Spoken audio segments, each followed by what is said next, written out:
조용하던 양반가에 이상한 소문이 돌기 시작한 것은 어느 늦은 가을밤이었습니다. 사람들은 모두 잠든 깊은 밤, 그 집에 하녀 한 명이 매일 같은 시간에 몰래 밖으로 나간다는 것이었습니다. 그 사실을 처음 눈치챈 사람은 젊은 서생 이도현이었습니다. 도현은 과거 시험을 준비하며 그 양반과 사랑채에서 머물고 있었습니다. 그날 밤이었습니다. 책을 읽다 잠시 창밖을 바라본 도현의 눈에 이상한 장면이 들어왔습니다. 하녀 하나가 조심스럽게 대문을 열고 어둠 속으로 사라지는 모습이었습니다. 이 밤중에 어디를 가는 것이지? 도현의 눈빛이 좁아졌습니다. 그 하녀의 이름은 월향, 나이는 20살 남짓, 말수가 적고 항상 고개를 숙이고 다니는 아이였습니다. 하지만 도현은 그녀에게서 늘 이상한 느낌을 받곤 했습니다. 다른 하녀들과 달리 월향은 밤마다 창밖을 오래 바라보았습니다. 마치 누군가를 기다리는 것처럼. 그리고 그날 밤 이후 도현은 매일 같은 장면을 보게 됩니다. 밤이 깊어지면 월향은 몰래 집을 나섰습니다. 며칠이 지나자 도현의 머릿속에는 한 가지 생각이 자리 잡았습니다. 혹시 남자를 만나러 가는 것인가? 하지만 이상한 점이 있었습니다. 월향이 나가는 방향은 마을이 아니라 산 쪽이었기 때문입니다. 사람이 거의 다니지 않는 어둡고 깊은 산길, 그곳으로 어린 하녀가 매일 밤 간다는 것은 분명 정상적인 일이 아니었습니다.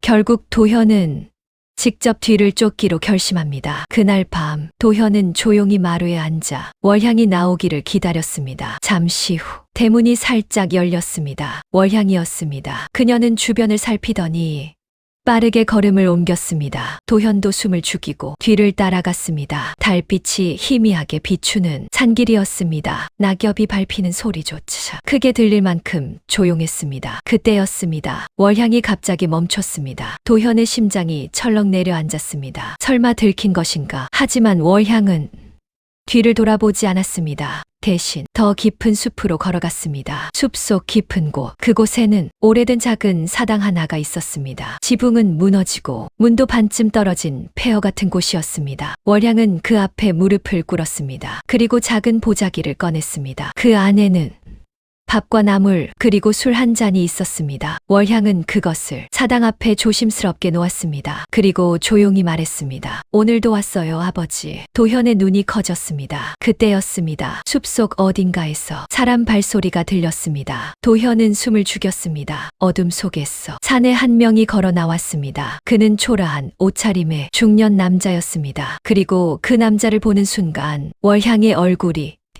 눈물로 젖었습니다. 아버지. 도현은 그제야 깨달았습니다. 월향은 돌아가신 아버지에게 제사를 지내는 것이 아니었습니다. 그녀의 아버지는 살아 있었습니다. 사내는 낮은 목소리로 말했습니다. 월향아, 이곳에 오면 위험하다. 월향은 울먹이며 말했습니다. 그래도 아버지를 보지 않으면 견딜 수 없어요. 도현은 그들의 이야기를 조용히 듣게 됩니다.